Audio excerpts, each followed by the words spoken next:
માનનીય વડાપ્રધાન નરેન્દ્રભાઈ મોદીના માતૃશ્રી વિશે જ્યારે રાહુલ ગાંધીએ અભદ્ર ટિપ્પણી કરી છે ત્યારે કોઈ પણ સંજોગોમાં માતાનું અપમાન છે પ્રજા ક્યારેય સહન કરી નહીં લે। આજે રાજકોટ મહાનગરપાલિકાની અંદર મહિલા મોરચા દ્વારા કાળા ગણવેશની અંદર દરેક બહેનોએ આનો વિરોધ દર્શાવેલો છે। માનું અપમાન એ ખૂબ ખોટું અપમાન કરેલું છે, જેને માતાની ભૂમિકા આપણા જીવનની અંદર શું હોય રાહુલ ગાંધીને પોતાને ખબર નહીં હોય। માનનીય વડાપ્રધાન જ્યારે પોતાને માતાને પગે લાગે છે, વાલ જ્યારે માતા અને દીકરાનો વસાવતા વિડીયો આપણે જોઈએ છીએ કે ખરેખર હકીકત છે।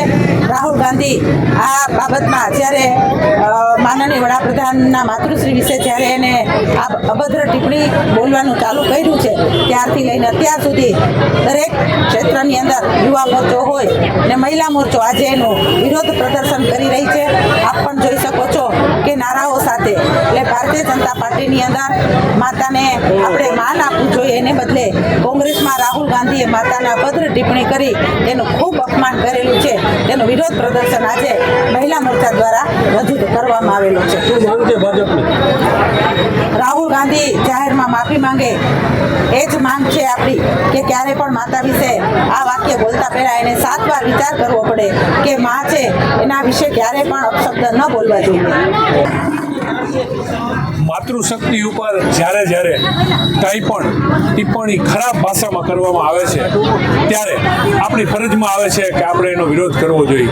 અને આ તો વડાપ્રધાનના માતૃશ્રી ઉપર બિહારના કોંગ્રેસના કાર્યકર્તાઓએ જે ટિપ્પણી કરી છે અને જે ભાષામાં કરી છે કે જે ભાષા ક્યારેય કોઈ પણ માતૃશક્તિ માટે સહન કરવામાં ન આવે એનો અમે પ્રચંડ વિરોધ કરીએ છીએ।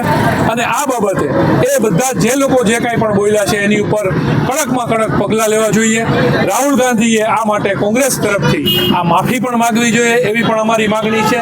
અને એની માટે આજે ભારતીય જનતા પાર્ટીના મહિલા મોરચા દ્વારા માતૃશક્તિના અપમાનનો વિરોધ કરવા માટેનો કાર્યક્રમ આજે રાખવામાં આવેલ છે અને વિરોધ પ્રદર્શન માટે અત્રે અમે સૌ એકત્ર થયા છીએ।